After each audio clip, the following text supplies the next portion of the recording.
Friends of Tifa, kita berjumpa kembali dalam acara perbincangan di channel YouTube Tifa and Friends.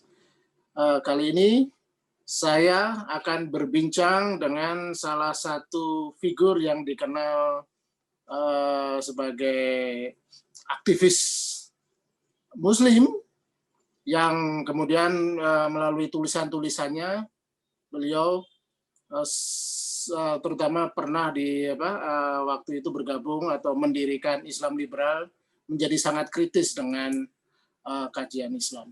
Nah, dalam konteks perbincangan kali ini kita akan coba diskusikan mengenai tentang kemunduran negara-negara Islam yang beberapa hari ini menjadi perbincangan, antara lain karena diskusi tentang salah satu buku yang mengupas itu. Nah, Bung Hamid, ya, sebagai figur yang dikenal dan juga punya background pendidikan di IAIN waktu itu ya, UII ya. Bagaimana amatan Anda mengenai teori atau uraian bahwa negara-negara Islam ini mundur? Katakanlah berapa, 50 tahun terakhir. Dan itu juga menerpa Indonesia, saya rasa, dalam konteks begini. Indonesia ini dipromosikan sebagai negara demokrasi, negara Muslim yang mempunyai populasi Muslim terbesar, negara demokratis, dan diakui punya sikap toleransi. Artinya itu yang kita promosikan pada saat era reformasi ya. Kita ingin mengekspor waktu itu bagaimana Islam toleran ke negara-negara lain, bahwa Islam bisa berselaras dengan demokrasi misalnya. Tapi akhir-akhir ini ya, 5-10 tahun terakhir ini misalnya, kita melihat sejumlah kelucuan-kelucuan tentang attitude sebagian kaum muslim ya, terutama dengan banjirnya khotbah-khotbah ustadz-ustadz baru atau yang disebut ustadz-ustadz digital dengan tema-tema khotbah yang sangat provokatif, menyerang pihak lain, menyerang keyakinan yang lain. Nah, ini menurut Anda gejala apa ini? Apakah ini ada kaitannya dengan era komunikasi dunia digital, media sosial, dan semacam itu? Ya, pertama gini ya, Bung Lukas. Pertama, fakta atau anggapan bahwa negeri-negeri Muslim itu mundur itu terlalu terang sehingga tidak mungkin dibantah. Ya, misalnya anggota OKI itu 51 negara atau 49 negara seluruh Timur Tengah itu terbelakang. Dari segi apa? Dari segi sistem politik juga terbelakang. Dari segi indikasinya kan banyak ya, kita lihat beberapa, misalnya dari sudut pengembangan sains. Nah, ini luar biasa. Ini benar-benar nol besar. Apakah Anda pernah dengar misalnya negara Muslim yang maju sainsnya? Tidak satu pun. Termasuk negara-negara Timur Tengah yang kaya raya.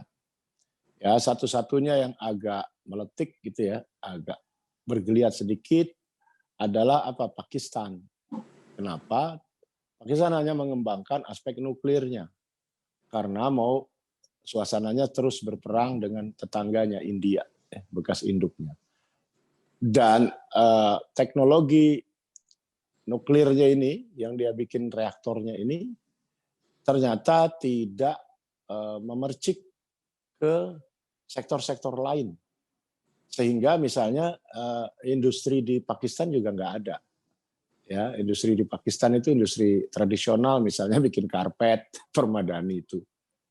Jadi kita bisa bilang satu pun tidak ada dunia the Muslim world gitu ya, dunia Islam itu satu pun tidak ada yang baik dalam arti mengembangkan sains. Buat saya ukuran terpentingnya adalah sejauh mana sebuah negara mengembangkan sains.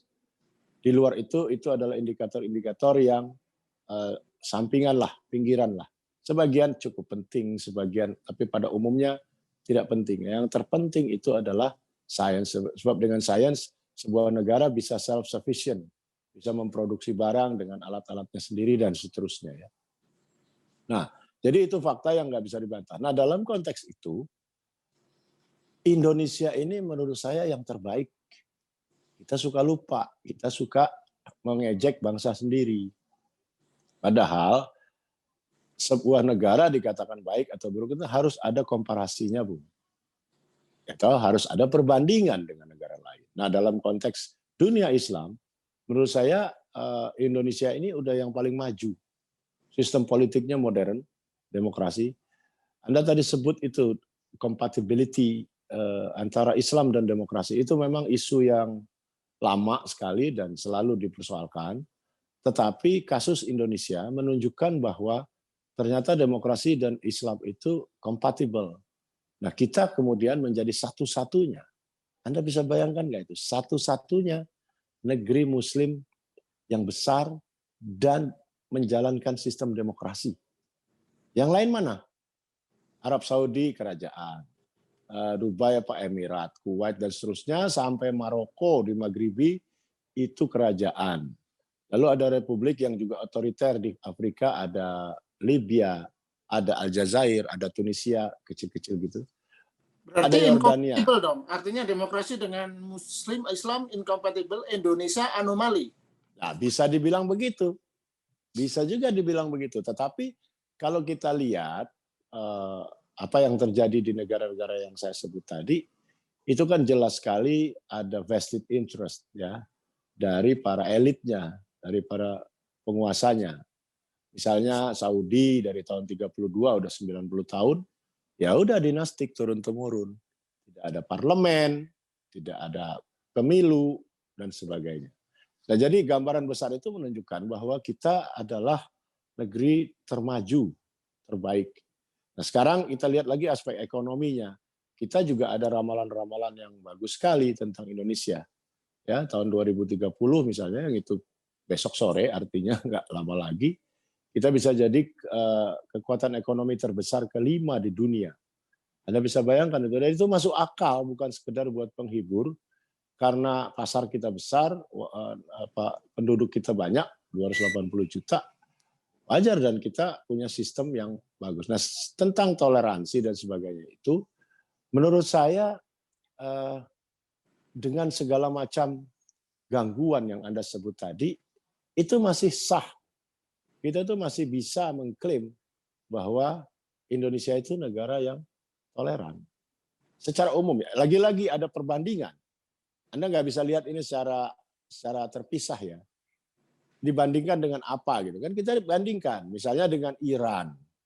Iran itu bagaimana itu luar biasa penekanan terhadap misalnya agama-agama minoritas.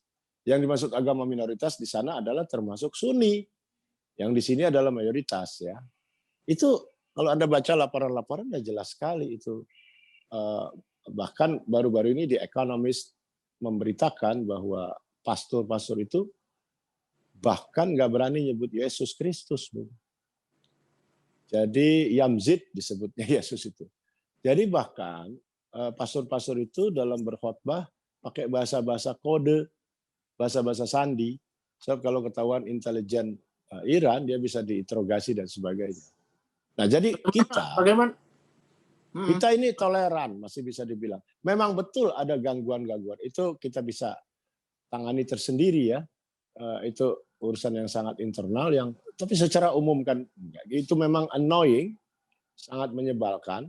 Tetapi ini juga lagi-lagi bukan gejala baru kan. Sebetulnya bukan gejala baru, sejak Orde Lama, Orde Baru juga ada. Kenapa dia terkesan luas? Karena dibantu oleh teknologi komunikasi.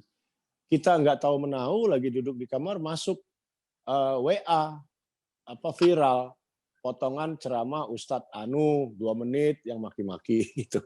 Nah dulu itu nggak ada gitu.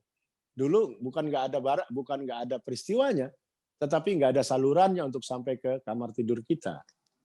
Gitu. Ya, saya tidak bilang bahwa ini jelek, ini bukan masalah. Ya ini masalah. Tapi ya dari secara umum masih bisa terkendali jauh. Kenapa? Inilah kita bersyukurnya, Bung. kita bersyukur tidak habis-habis ini bangsa kita ini punya dua organisasi Islam yang sangat besar, Nahdlatul Ulama dan Muhammadiyah, yang ini tidak ada di negara lain manapun. Bayangkan ini, kita tuh suka taken for granted, anggap NU Muhammadiyah. No, NU Muhammadiyah itu luar biasa pentingnya. Tidak ada satupun negara lain yang memiliki civil society semacam NU dan Muhammadiyah. Sehingga apa? Efek langsungnya, kalau masyarakat itu punya konflik dengan negara, kalau di Mesir, di mana-mana itu tidak ada perantaranya, termasuk di Malaysia, Bung. Tidak ada perantaranya. Kalau kita, misalnya ada masa Islam gitu katakan ya, berhadapan dengan negara, itu pasti dimoderasi atau dimediasi oleh dua pilar Islam Indonesia ini yang sangat efektif. Jadi selama mereka berdua masih berdiri dan memang akan terus berdiri karena mereka berdua semakin maju, saya kira negeri ini aman belaka dari segi itu. Gitu. Ya, tapi saya masih ingat tuh era otoriter sih ini. Mungkin nggak persis bisa jadi perbandingan ya. Tapi saat itu kan ada dai yang dengan gaya bahasa yang sederhana, lucu, menghibur, tetapi isinya tidak provokatif. Saya ingat tuh, saya suka dengerin juga waktu itu yang disebut dengan Kiai Sejuta Umat. Ya, Zainuddin MZ. Zainuddin MZ itu bahkan orang seperti saya yang non religius itu sangat menikmati isinya karena memang menarik. Nah perbandingannya misalnya dengan yang sekarang yang cukup populer juga siapa tuh ya Ustadz Somad ya, sama-sama lucu menghibur tetapi nuansanya Ustadz Somad ini agak provokatif gitu. Dia terutama terhadap agama lainnya, dia suka menyinggung keyakinan agama lain yang seingat saya itu tidak terjadi pada Kiai Sejuta Umat dulu. Nah artinya adalah mungkin memang juga faktor yang Anda sebut tadi, media sosial membuat peristiwa-peristiwa khotbah-khotbah di masjid-masjid kecil yang memang mungkin ada semacam itu, kiai-kiai bandel gitu, ustadz-ustadz bandel, yang dulu tidak bisa terekspos, nah sekarang terekspos. Tapi kan mungkin juga, kalaupun Anda tadi perbandingan dengan negara-negara lain, Indonesia cukup bagus gitu ya, dalam hal toleransinya, kultur Islamnya. Tetapi toh faktanya kita yang sehari-hari mengamati ini cukup khawatir juga dengan misalnya sempat bekerja banyak HTI, kemudian kemarin juga FPI, dan saya kira banyak organisasi-organisasi jenis yang kalau penerapan demokrasi ini fully demokratik Indonesia, tidak punya UU ITE, dan polisinya tidak melakukan aksi polisional, barangkali mereka bisa subur gitu. Nah, sementara dengan pendekatan yang misalnya dibubarkannya HTI, FPI, dan beberapa kiai yang provokatif di penjara misalnya, itu asumsi kompatibilitas dengan demokrasi kayaknya belum sepenuhnya bisa terbukti. Ya, begini sebenarnya. Kalau mau ngomong itu memang itu rumit sekali, Bu. Jadi itu bisa membutuhkan kajian yang mendalam dan luas, dan saya kan cuma mengambil opini-opini populer ya yang berkembang. Kalau mau ngomong yang sebenarnya, ya memang rumit sekali. Intinya sebuah ajaran yang muncul 1400-an tahun yang lalu, secara counter intuitif aja kan memang sulit untuk lalu dinyatakan kompatibel dengan demokrasi. Nah, menurut saya kalangan sarjana Islam juga nggak usah terlalu heboh dan defensif kalau agamanya dinyatakan tidak kompatibel dengan demokrasi. Jadi demokrasi kan dijadikan parameter tuh, gitu. Ya seandainya nggak cocok, ya biar aja toh, gitu. Misalnya, apakah agama lain cocok? Nggak ada juga, tidak akan ada agama lain manapun yang cocok dengan preskripsi demokrasi. Karena demokrasi ini gejala modern. Nah, apakah Hindu cocok? Ya enggak. Apakah Yahudi cocok? Itu orang Israel bikin negara Yahudi. ya apa namanya formalnya ya, iya nggak kompatibel sudah pasti dengan demokrasi itu. Tapi kenapa Israel bisa demokrasi, satu-satunya demokrasi di Timur Tengah? Iya karena kasarnya atau gampangnya ajaran-ajaran spesifik dari Yahudinya itu diabaikan saja gitu. Oke, sekarang Kristen. Eropa Barat, hampir seluruh Eropa lah ya, Kristen. Amerika, Kristen, Protestannya. Apakah di Eropa Barat kompatibel dengan demokrasi? Ya enggak. Kenapa di Eropa Barat bisa demokrasi berjalan? Itu artinya preskripsi kekristenan itu diabaikan. Jadi dibikin tafsir baru, dan yang lain-lain yang terlalu sulit ya diabaikan saja, dianggap nggak ada. Begitu juga di Amerika. Lalu dibikin pemisahan kan. Buktinya di Amerika aja the separation of state and religion. Itu artinya apa? Artinya sudah jelas kekristenan itu tidak cocok dengan demokrasi, dengan negara modern. Makanya dibikin pemisahan, itu jadi doktrin. Sekularisasi ya, sekularisme. Ya itu jadi doktrin. Di Amerika kan jadi doktrin konstitusional tuh. Pemisahan itu kan menunjukkan bahwa memang nggak cocok. Agama mayoritasnya tidak cocok dengan demokrasi gitu. Nah, makanya kalau ngomong soal itu panjang urusannya. Memang harus saja lah apa kita terima saja fakta bahwa agama ini ribuan tahun yang lalu lah. Yang termuda dari yang disebut agama Samawi itu kan Islam. Yang termuda aja udah hampir 1.500 tahun. Gitu. Bagaimana Anda bisa bayangkan kecocokan dengan prinsip-prinsip demokrasi modern yang terus berkembang juga demokrasi ini kan, walaupun bibitnya dari Yunani kan sudah jauh sekali dikembangkan oleh para teoritisi politik dan para negarawan ya. Bagaimana kalau melihatnya begini ya, di negara-negara Eropa Barat, Amerika, kaum agamis Kristen Katolik di sana itu menerima sekularisasi. Sementara di Indonesia bagaimana? Apakah Anda melihat Indonesia ini sebenarnya negara sekuler? Iya, dengan kadar lagi-lagi kita kalau ngomong begini, Bung, ini soal gradasi. Nggak mungkin Anda mutlak-mutlakan ini 100%. Nggak, gradasi dari segi itu bisa dibilang iya. Itu dulu tahun 80-an 81 kalau salah. Itu orang PDIP namanya Profesor Sunawar Sukowati yang terang-terangan menyebut Indonesia adalah negara sekuler. Lalu orang-orang heboh. Oh, dia diantemin segala macam. Padahal dia ngomong kenyataan aja. Nah, kita itu kan biasa begitu, Bu. Ngono yang ngono ning ojo ngono. Sekuler, tetapi kalau ditegesin sekuler ngamuk. Kalau dijalanin saja, ya, dijalanin saja, ya serapopo gitu. Sama misalnya federalisme.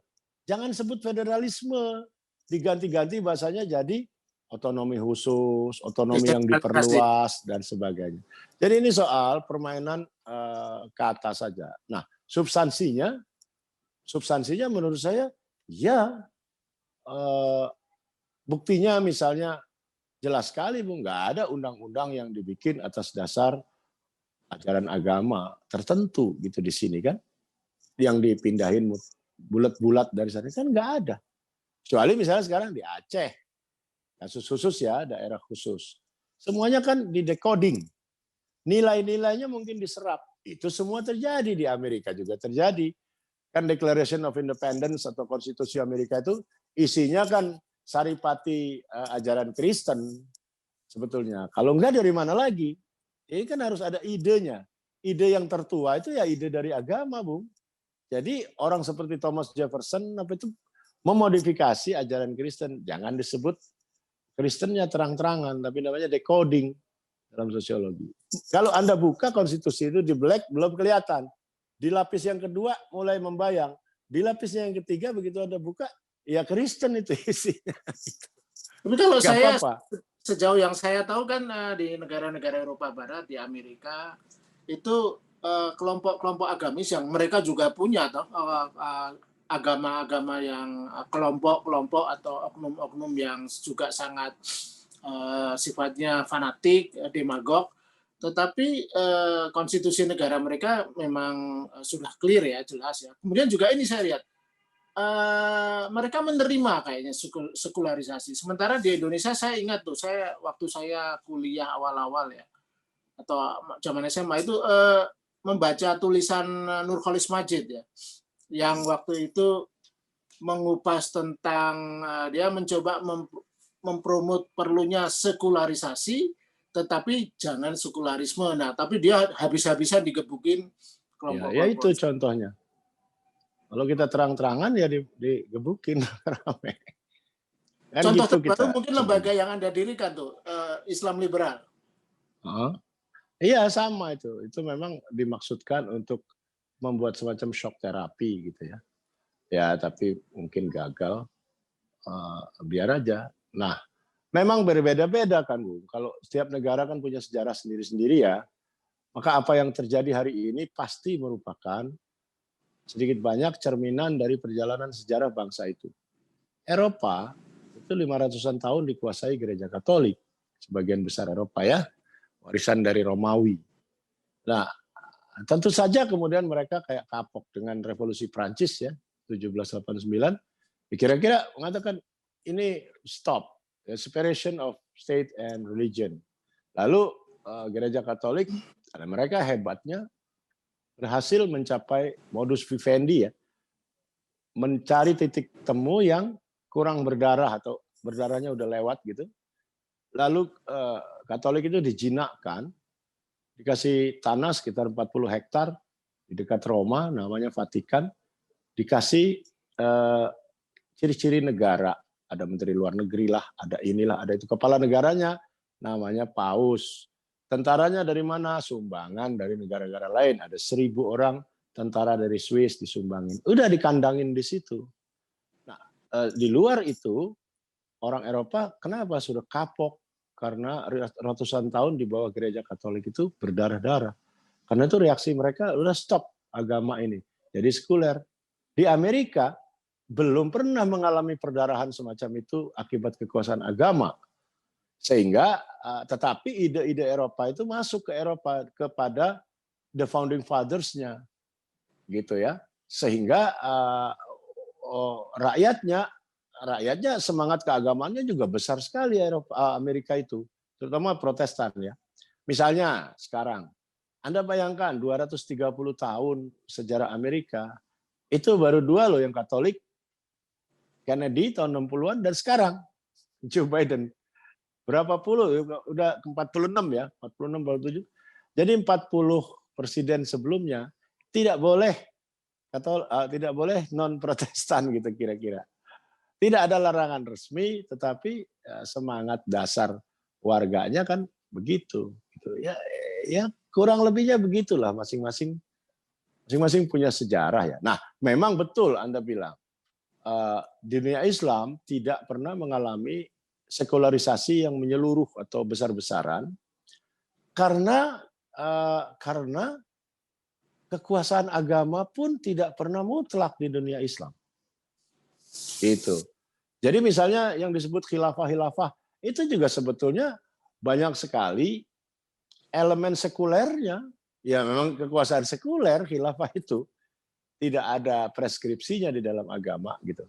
Cuman ada sejumlah tokoh agama dan sebagainya dikasih jabatan itu. Di Iran sekarang malahan nggak ada negara, yang ada agama semua. Nggak ada ulama, karena semua ulamanya jadi pejabat negara. Gitu. Jadi masing-masing punya sejarahnya, bisa digampangin. Baik, ini pertanyaan terakhir nih. Kemarin minggu lalu kan rame itu di media ya soal Perda Syariah yang di Sumatera Barat, Padang itu, kewajiban memakai jilbab. Nah, kemudian dipertanyakan tentang perda syariah itu konkret itu. Saya sempat baca itu ada paling tidak belasan provinsi yang menerapkan perda syariah, dan kita tahu sebenarnya itu prosesnya adalah bagaimana politisi daerah itu menggunakan isu agama untuk menarik suara populer, elektabilitas kan. Dan akhirnya karena sudah kadung janji dibuatlah perda syariah. Tapi menurut Anda, apakah dari segi kultur itu semacam perda syariah itu bisa dibenarkan dalam konteks negara demokrasi dan negara yang menjunjung toleransi beragama? Menurut Anda, mesti ada tegas misalnya pemerintah, karena itu kan perda ya daerah. Pemerintah pusat mesti menegaskan perda-perda syariah daerah itu tidak boleh dilanjutkan, artinya dicabut. Ya saya kira itu sudah terjadi. Pencabutan-pencabutan itu kan banyak sekali. Ribuan itu, Bung, bukan ratusan. Ribuan perda-perda yang bernuansa syariah itu, lalu harus diteliti satu persatu kan. Nah, itu konsekuensi dari otonomi daerah yang memang kita maui juga reformasikan. Nah, itu satu persatu disiangi. Nah, menurut saya sepanjang nilai-nilainya nggak eksklusif, nggak masalah. Nah, itu tadi aspirasi umat beragama tertentu yang dimasukkan ke dalam sistem negara. Sepanjang dia kompatibel atau inline dengan ideal-ideal negara modern, menurut saya nggak apa-apa. Kalau bertabrakan, barulah itu yang perlu ditertibkan, dan itu harus diteliti satu persatu. Memang tidak gampang, tapi kan bukan kita yang ngurus tuh, biarin memang ada orang-orang yang mengurusnya, digaji untuk itu, biar aja. Nah, makanya sebetulnya yang terbaik itu decoding tadi, Bung. Jadi misalnya ajaran-ajaran akhlak, moral Islam itu ada sekian gitu ya. Nah itu kalau mau dimajukan ke meja negara, dia harus didecoding. Jangan pakai istilah-istilah khas agama itu, karena dengan cara itu niscaya otomatis mengeksklud yang bukan penganut agama itu. Bahkan sebenarnya bukan hanya mengeksklud agama lain, mengeksklud orang-orang Islam sendiri yang tidak sejalan dengan mazhab tertentu yang digunakan oleh orang itu. Jadi rumit sekali kalau itu diterapkan. Yang mana gitu, versi Islam dalam sejarahnya kan banyak sekali, mazhab hukumnya aja paling sedikit ada 5, 4 di Sunni, 1 di Syiah. Loh yang mana gitu? Dari situ turunannya banyak lagi, ulama ini berbeda, ulama lalu yang mana? Nah, karena itu yang sebaiknya adalah diajukan aja common denominatornya dengan decoding tadi, yang diambil prinsip-prinsip umumnya saja yang digunakan sebagai nomenklatur gitu. Nah ini menarik juga sebagai contoh ya, Partai Kebangkitan Bangsa tuh, itu kan partai NU. Nah lalu bikin partai Gus Dur, Partai Kebangkitan Bangsa dengan semangat nasionalistik ya. Kita tidak pernah meragukan nasionalismenya NU. Dari dulu dia memang nasionalis ya. Tetapi apa yang terjadi ketika mereka harus bikin aturan? ADART partai itu tuh penuh istilah fikih, Bung. Namanya saja bukan ADART tuh. Di zaman-zaman awal, dan sampai sekarang saya kira masih, disebutnya dustur. Konstitusi dalam bahasa Arab itu dustur. Kalau kita lihat isinya penuh terminologi fikih. Orang seperti Gus Dur tidak setuju itu dengan itu. Tapi dia realistis. Ya ini maunya kiai-kiai gini, nggak apa-apa dah kita terima dulu. Yang penting substansinya cocok. Gitu. Nah jadi maksud saya, ada orang-orang tertentu yang merasa hanya bisa dipuaskan kalau dia menggunakan istilah-istilah khusus yang dia akrab dan akrab menurut ajaran agamanya, menurut dia gitu. Kalau digunakan istilah lain, walaupun substansi dan isinya sama, identik, dia nggak nyaman. Gitu. Nah, itulah yang terjadi, misalnya pada ADART-nya Partai PKB. Anda lihat. Jadi memang agak complicated ya untuk mencoba mengintegrasikan agama yang budaya ribuan tahun lalu untuk demokrasi. Ya orang itu gini, Bung, terakhir. Orang itu merasa kalau istilahnya berbeda, maka dia tidak sedang menjalankan syariat Islam. Gitu. Ya. Harus istilahnya istilah syar'i, istilah Arabik, istilah arkaik Arab. Gitu. Baru dia nyaman. Jadi untuk menuju demokrasi kayak semacam analoginya harus meniti jembatan Shiratal Mustaqim juga. Iya. Baik, Bung Hamid, Basyaib, terima kasih atas uraiannya, atas pikiran-pikirannya yang menarik. Karena terbatasnya waktu, kita akhiri perbincangan ini dan nanti kapan-kapan kita undang kembali untuk berdiskusi dalam tema lain yang lebih menarik. Baik. Friends of Tifa, kita harus akhiri perbincangan kali ini dan kita akan berjumpa lagi dalam kesempatan perbincangan lain dengan tema lain, narasumber lain yang mungkin akan menarik. Salam.